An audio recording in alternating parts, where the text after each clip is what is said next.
Sumainyo ang Panginoon. Mga kapatid, tulad ng pinamaling natin ngayon ay pambansang linggo ng banal ng kasulatan. Sa nakakita natin ang nasusulat na salita ng Diyos. Iba yung salita ng Diyos. Yung nasusulat na salita ng Diyos para sa ating mga Katoliko ay isa lamang sa itinuturing natin salita ng Diyos. Hindi lamang sa Biblia nagsasalita ang Diyos.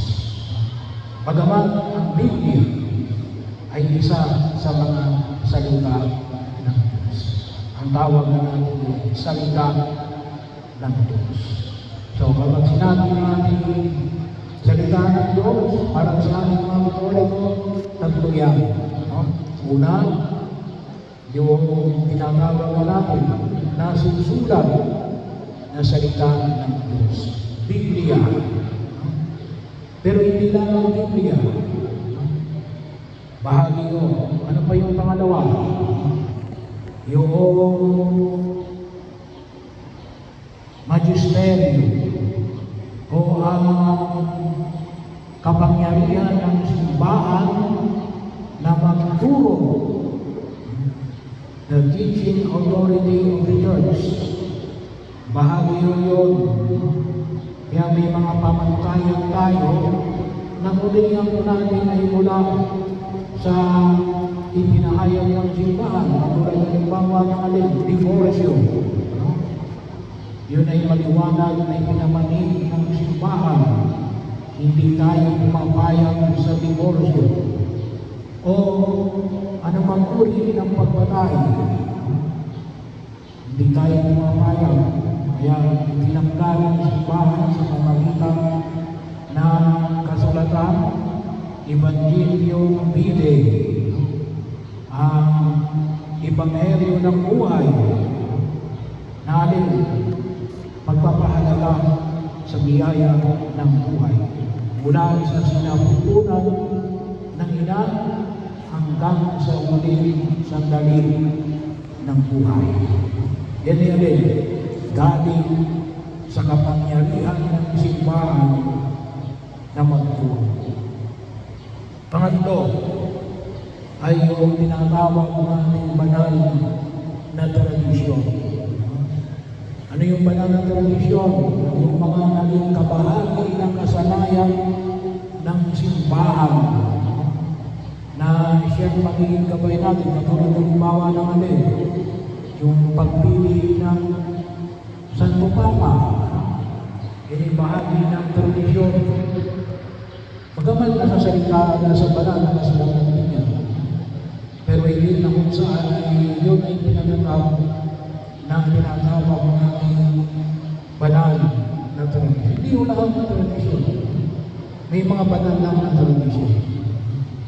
So ito tatlo nito, pag sinabi natin salita ng Diyos, nasusulat ng salita ng Diyos, ang kapangyarihan ng simbahan na magturo, at ang banal na tradisyon. Pero ngayong linggo ito, ang binibigyan namin ng Panginoon ay nasusulat na salita ng Diyos. Bahagi yung mayroon tayong lumang tipan at may bagong tipan. Yung lumang tipan, katulad ng binasa sa unang pagbasa mula sa aklat ng Propeta Isaiah, yun, lahat ng lumang tipan niya tumutukoy sa pangako ng Diyos. Yung bagong tipan, katulad ng halimbawa na ikalawang pagbasa, kasulat ng San Pablo, yung Ebanghelyo natin mula kay San Mateo, hindi mula sa bagong tipan. Ano yung bagong tipan? Kaganapan ng pangako ng Diyos. Higit sa lahat, ano yung kaganapan ng pangako ng Diyos? Ang ating Panginoon Jesu Cristo. Yun ang kaganapan ng pangako ng Diyos. Yung kaligtasan. Kaya makita ko natin sa Ebanghelyo pinamaling natin bilang kaganapan na unang pagbasa. Tumutukoy ito sa paniniraan ni Jesus sa Capernaum. Alam natin na si Jesus ay pinisilang sa Bethlehem ng Judea. Siya lumaki sa Nazareth ng Galilea. Siya ay nanirahan sa Capernaum ng Galilea sa panahon ng kanyang pangangaral ng mabuting balita, hindi tinatawag natin public ministry ni Jesus ay sa pamagitan ng pagkilos na ang kanyang naging tahanan ay Capernaum. Ba't mahalaga ito? Ito magkakapan na ipinangako sa aklat ng Propeta Isaiah.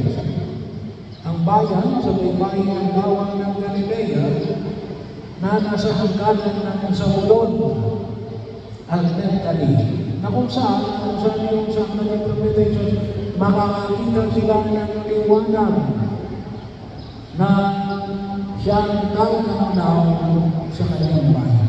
At walang ibang kundi, ano yung liwanag na yun? Si Jesus. Si Jesus. Kaya nga po, napakahalaga na makita natin si Jesus na nagbibigay ng liwanag. Kaya mamaya, mabibigyan tayo. Magsisibigay ng kanila, bakit pinagkat nila yung liwanag na walang ibang din si Jesus. Pero yun ang nakakapalitan natin, kanyayan natin. Tayo ay magbasa na nasusulat na sa likaran ng Diyos. Kung makinig. So, hindi ko lang nabanggit noong nakaraang linggo na magdala ng Biblia. Pero sana ko ang katistahan ng bagong sa Jesus, dinadala natin ibahin ng Santo Biblia, ay yung linggo pagkatapos na ay pwede yung galitin yung Biblia para mapaspasan namin. Pero ngayon sabi nga natin, may Biblia kayo sa bahay, kahit na sa inyong cellphone, sa inyong tablet, marami yung may application na tumutukoy, kahit na sa Facebook, may mga biblical passages na makikita ko tayo. Pero isa ko sa nire-recommend ako ay yung website na awit@mapuri.com. Kasi doon natin makikita yung mga pagbasa ang araw-araw, hindi lang upang dito sa wikang Tagalog. Marami yung kasi mga slides na makikita natin ang pagbasa kailangan sa wikang English. Pero ito, awit@mapuri.com. Andiyan po yung Tagalog. Dahil may kalendaryo yan. Pipindutin nyo lang kung anong araw. Halimbawa ngayon, January 25. Pag pinindot niya, lalabas ang lahat ng mga pagbasa, unang pagbasa, sa Pilipinas, natin mula sa Salmo Responsorio, ang kabalakaklan ng Propeta Isaiah, ang Salmo Responsorio mula sa isa sa mga 150 salmo, ang ikalawang pagbasa sa sulat ni San Pablo at yung Ebanghelyo, makikita natin. Nandun na rin yung panalangin ng bayan. At mayroon na rin yung mga ilang mga pagninilay na pwedeng tumulong sa atin. So, basahin ninyo o kung kayo ay medyo nahihirapan na, may audio file dyan, nakalagay, pindutin, nakalagay yung English. Pwede nyo pindutin yung audio file para binabanggit na lang, makinig na lang sa mga pagbasa. And then, magnilay. Magnilay yung tayo. anong ba yung ibig sabihin ng mga salita na ito ng Diyos. At lalong-lalo na, itanong natin sa ating sarili, ano kaya yung ibig sabihin ito para sa akin? Hindi ko alam yung ibig sabihin ito para sa aking kapitbahay. Pero hindi sila, ano yung ibig sabihin ito para sa akin? Kasi maaaring iba yung mensahe para sa iyo, iba yung mensahe sa iyo sa kalapit mo. At baka ngayon kayo, nakikinig kayo ng homilia.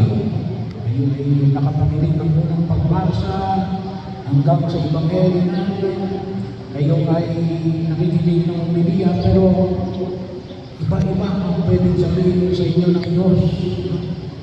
Kung ano yung ibig sabihin ito, ano bang kamukutan para sa inyo. At yun ang inyong tugunan. Kasi bahagi yun. Hindi lang ito salita ng Diyos para sa lahat. Ito yung salita ng Diyos. Ano yung salita ng Diyos ngayon para sa akin? Pag-uwi ko sa bahay, ano ba ito nasasabi ng Diyos? Para mismo sa iyo, huwag mong pakilaman yung sasabihin ng Diyos sa bahay mo.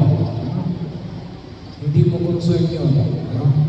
Yung concern mo yan ano yung gusto ng Diyos na sabihin para sa iyo. At nakita natin pag-ibig. Bakit? Pag mahal mo yung sabi ng Jesus, sa pasimula ng kanyang pangangaral, na ang kanyang home base ay Capernaum. Anong sabi nito? Nagsimula siyang mangaral sa ayon din sa pahayag ni San Juan Bautista. Ano yun? Pagsisiyan ninyong kaligdalan ng mga kasalanan sapagat nalalapit ng kabahan ng Diyos. At sana yung nagpumalangin natin, yung kaligdagan, hindi na yung naiintindihan natin maligdagan. Naniwalagan tayo. Nakita natin na ito pala yung tamang landas. At baguhin tayo.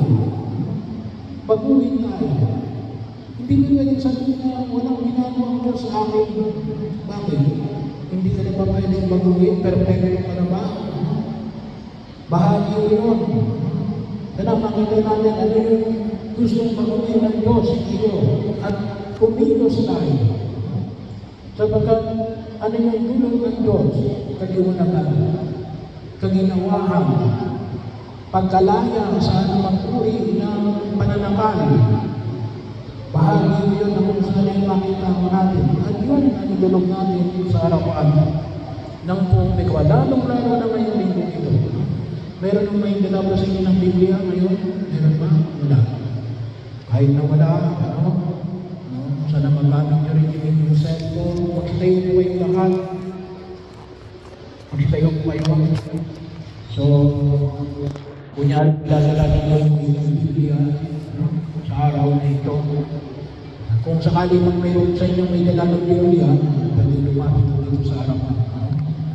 Pero ngayon lahat ay kung tayo, isipin natin, maaaring ninyong cellphone, kung mayroong Bible application dyan, gamitin po ninyo, maging gabay ninyo. Salita ang ipinaalam sa amin ng misteryo ng iyong pag-ibig.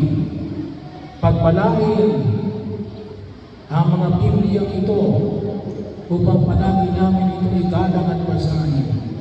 Nang may pananampalatayang debosyon, naway makatagpo ng mga nagbabasa ng mga banal na pahinang ito sa Jesucristo ang buhay na salita at lumago sila sa paglawa at kabanalan at mapalakas upang may isang buhay yung Ebanghelyo araw-araw. Buksan naman ang iyong banal na Espiritu ang aming isip at puso upang sa aming pakikinig ng iyong salita ay isang palatayanan namin ang aming binabasa. Itinuro ang aming sinasampalatayanan at isang buhay ang aming itinuturo. Iniling namin ito sa pamagitan ni Kristo ang aming Panginoon. Magsiupo kayo.